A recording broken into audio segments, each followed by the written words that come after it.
Hey everybody, it's Missy. Welcome to Stretch Your Sketch. This is the third week of this series that I'm doing with Ashley Horton. And if you've been following along, then you recognize this sketch. This is the one that we've been working with. And these are the cut files that Ashley designed, and you can download them for free if you click on the link below in the description box. So for this week, we're going to resize the sketch. We've used it as is, and we have flipped it. Today, we're going to resize it. I've pulled out some older stuff here. This is the Echo Park Capture Life collection, and I'm using some of the 12 by 12 and some of the 6 by 6 paper pad here. Now, my idea for this was to use the sketch pretty much as it is, but just shrink it down to where all the circles are a lot smaller and my photo is smaller. But when I printed these out on my Cameo and the different pattern papers, they didn't really turn out as small as I'd hoped, as you can see. I thought I would just go with it, and so I start my layout out by tracing the circles with my pencil, and I'm mainly just making a light mark, so when I take away the circles, I know where they're going to go, and this is going to allow me to remove them and add some gesso to my pattern paper, because this is just pattern paper. It's not very thick. It's not meant to hold a lot of water, and so the gesso is going to toughen up the paper, sort of prime it, and give it a little bit of grit, so when I start to add water, it's not going to just soak right through the page.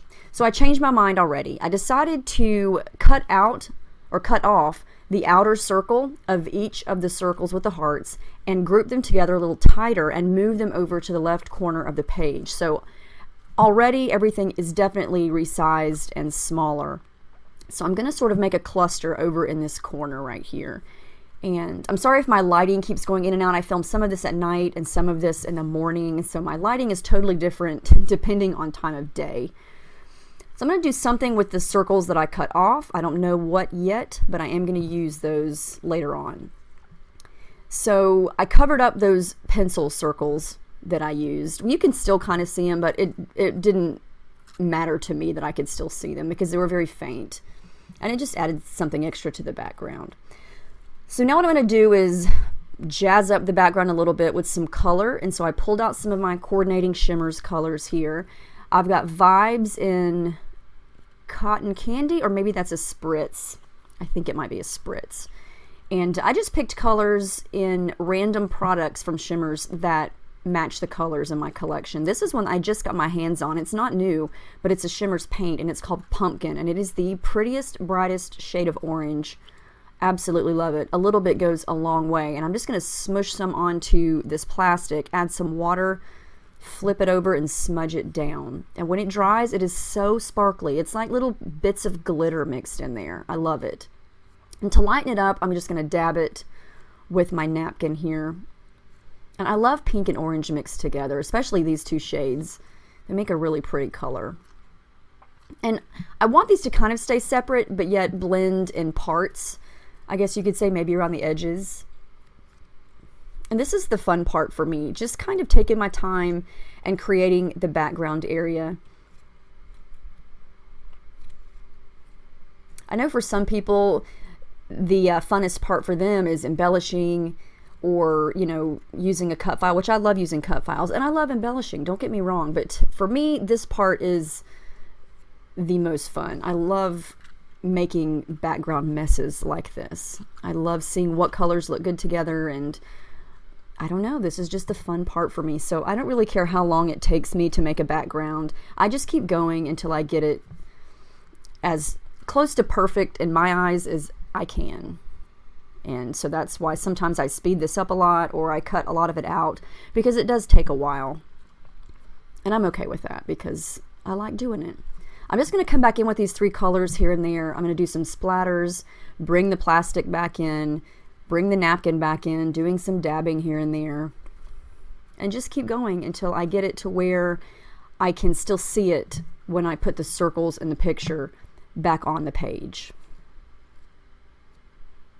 And I know some of this gets covered up, but the cut files have holes in them. You know, there's a circle, the circle edge is cut out, and then the actual heart is cut out. So you're going to be able to see this through the cut files, which I like. Now I just added in a really light orangey yellow color called Mandarin Mai Tai. It's orange in the bottle, but when it hits paper, it's more of like a bright yellowy orange color. It's got a yellow tint to it. And then this is the pink stilettos. So I've just got lots of different shades going on here, and I like the way they look together. I think that's pretty.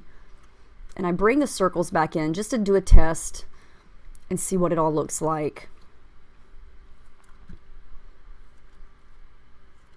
I'm going to come back and do some more, and basically it's just the same colors. I'm just going to add a little bit more so it shows above and around the circles.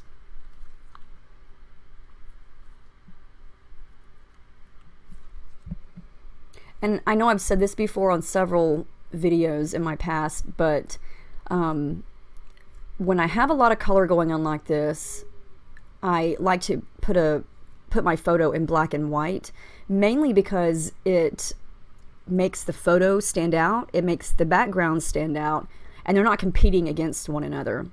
Now, if you have a photo with coordinating colors with what you're doing, then it makes sense to excuse me, to scrap that picture in color. And it just depends on, you know, your background in the photo, if it's busy, if the colors clash. It all depends on the products you're using and the photo that you've got.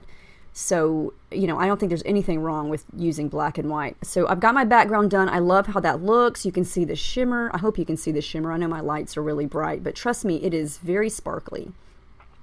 So now I've got all my hearts ready to go, or my circles, and I'm going to place them down.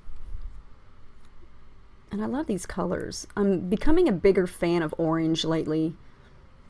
And back in the day, I would never have thought to use orange and that light teal mint color together.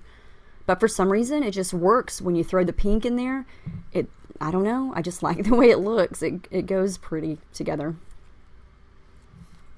So I'm lightly glued down the circles so I know exactly where they're going to go. And then I thought, well, I kind of need to add a little bit of something inside parts of the hearts just to kind of add some interest. And so I do my trusty tangled thread technique here. And I just take some pink, some yellow. I do add some yellow into the mix because it's hard to tell, but on the circle that's in the middle on the bottom lower right hand corner, it's got some yellow in it. So I do add a little bit of yellow thread to the left. I've got the pink thread on the right. I'm going to add orange up at the top and teal down at the bottom. And this is just going to sort of not necessarily blend in with the background because the thread is slightly different shades of color than the background and the paper, but it just gives a little bit of interest. And, you know, it gives it some texture, and it's not something that's such a different color that's going to take away from the papers or the picture. It's just going to make it a little more interesting and just adding more detail. So now I want to do something with the hearts that got cut out of the middle of the circles. And so I decide to use those around the circles. And if you remember on the sketch, there were areas to place hearts and stars or any other embellishment. It doesn't necessarily have to be hearts or stars or arrows. But in this case, I had these cut out from the circles. And so I thought they match, they coordinate, let's use them. So I just kind of scatter them around the circles. And you can still see the thread, you can still see the watercolor in the background, and it all works. Okay, so I took off the photo and I added some stitching. I used a light pink thread, or not light pink, but more of a bubblegum pink, and did some straight and zigzag stitching through all those hearts. And now I'm going to work on adding my photo down, adding some tissue paper to it, and then I'm going to start with some embellishing.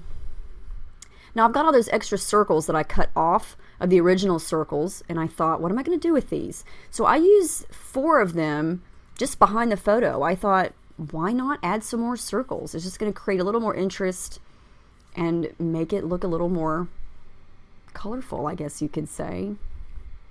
And even though that's different than the sketch, I think that's okay, because once you get going on your layout, you know, the basis of this is obviously started from the sketch, but sometimes you happen upon an idea and you like it, and just because it's not 100% from the sketch does not mean you can't do it. So if an idea strikes you, then you should go for it. And I thought, I'm going to use those circles back there. I cut a little piece of spare fun foam and glued it behind the picture there to raise it up a little bit.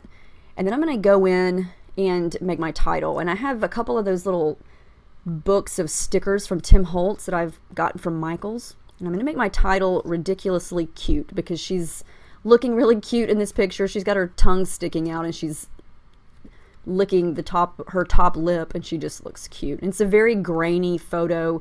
I took it on my phone and she was moving around and the lighting was behind her. It's terrible quality of a photo, but it was just too cute to not use on a layout. So sometimes it doesn't matter if the photo is not perfect.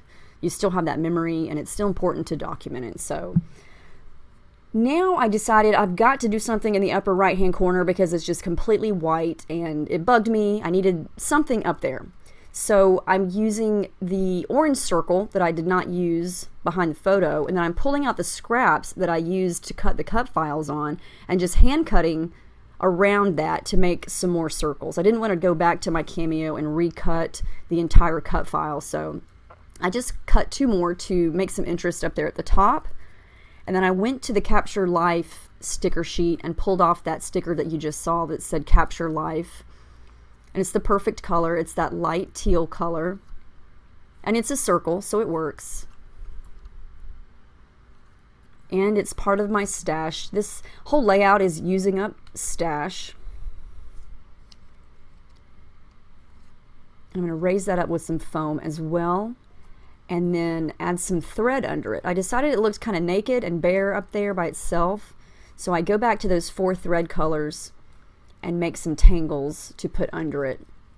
And I forgot to mention, for the bottom part of my title for cute, I struggled with what to use for that. I didn't want to make a big cut file because, the whole idea of this was to resize the sketch, and I wanted everything to be small. So I wanted a small sized title. So I just thought, well, I'll use ridiculously cute, but I didn't know what stickers or thickers or what should I use. So I pulled out some of the glitter gold thickers that I love, and I like the way that looks, but I wind up changing that later because the more I went with this, the more I looked around, I thought there's no other gold on this page, and these colors are beautiful, and gold goes with everything, but for some reason it just wasn't jiving for me. So I do pull those off and I go with some different alphas. So I've got all my 4 colors of thread all tangled up and messy looking up there in the corner, glued down that circle, and then I punched a couple of small hearts out of coordinating papers that are in the cut files and the hearts down below, just to scatter around up there to pull in some more of the color. And the last thing I'm going to do is come in with some pink sequins. And I just kind of scattered them down, and wherever they landed is where I'm going to glue them down. And I use my little tweezers to pick them up. That is definitely a lot quicker and easier way to pick up tiny things than use my hands. So this is another one of those Tim Holtz sticker books. This is one that's got some very cool quotes, and it's full of them. And this one says, "Leave a little sparkle wherever you go."